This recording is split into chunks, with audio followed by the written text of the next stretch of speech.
All right, so now comes the fun stuff. So we saw some examples of color illusions that were in the Brain Games video.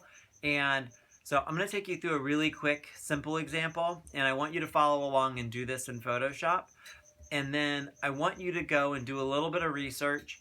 And I want you to decide um, to make two other illusions in addition to the one that we're going to do together. So the one that we're going to do together is just a simple gradient. So we're going to be creating an image where it looks like there are two sets of gradients, one on the front and one on the back.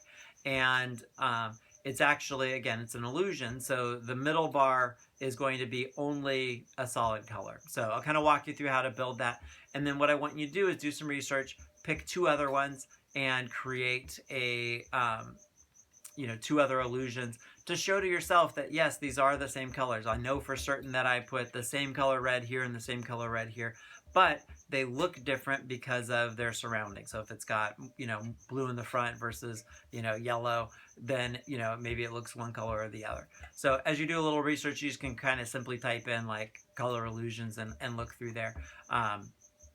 And you can create kind of two of your own. If you want to do one that's moving, like an animated GIF, you kind of know the skills how to do that now. You could do something like that as well, but just a simple Photoshop document or JPEG would suffice when we go through there. All right, so let's jump into Photoshop really quick, and I'll show you how to make the first illusion. In Photoshop, let's start a new document, File, New. And then let's set our file to be 2000 pixels by 2000 pixels. So in here we'll just type in 2000 for the height, 2000 for the width. And then we can just go ahead and hit create. By default, that'll be a white document. Now we're going to need an additional layer. So at the bottom, let's do new layer. And then within there, we're going to choose the rectangular marquee tool in the toolbar, which is the second one down. And we're going to drag out a good sized rectangle that's most of the width of our document, leaving a little bit of space to the right and to the left. And then we want this to be a solid color. So we're going to go Edit, Fill, and we're going to choose from one of the drop-down menus up here, not this one, but the one at the top. We're going to choose 50% gray. So we know that this is 100% gray. There's no shenanigans, no funny businesses going on here.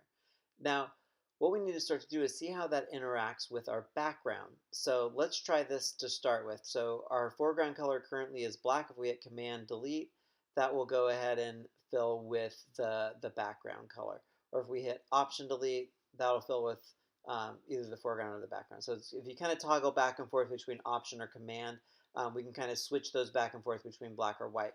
But our gray still seems gray. So what we're going to do instead is do a gradient. So if you choose the gradient tool, the default is going to use the foreground and background, which are black and white. And if we drag from left to right, it's going to create a gradation from black to white. So now all of a sudden our solid gray, and you can see here, it's still solid gray. There's nothing that's happened. But all of a sudden the left-hand side looks white and the right-hand side is looking darker, right? And as soon as we start switching back and going back to white or black, the illusion is gone, right? If we put the gradation in the opposite direction, now this one looks light, this one looks dark, right? So all of that is a matter of perception, right? It's the way that our brain's perceiving this color versus that color, or that color versus this color. And all of a sudden it sees this part as being darker and this part as being lighter because there's this contrast. So once you have that created, just go ahead and create a file, save as, name it gradient, save the Photoshop file. That way, if we ever need to make changes, we can go back in, do a file, save as, and we're going to do the same thing. So we're going to save this as a JPEG to start with. So we'll go ahead and select JPEG, save, and then we highest quality, okay. And then we're also going to save it as a GIF. So go file, save as, and then choose from the drop down the CompuServe GIF, and then say save. Okay, and okay. So then once those files are done, we can go ahead and close our Photoshop. And again, we've got three files down here. We're going to hit Command I, Command I, Command I. That'll open up all of our files. And if we look this time, the JPEG is a much smaller file than the gradient, right? So we've got 1.4 megabytes versus the 13 megabytes for the Photoshop file.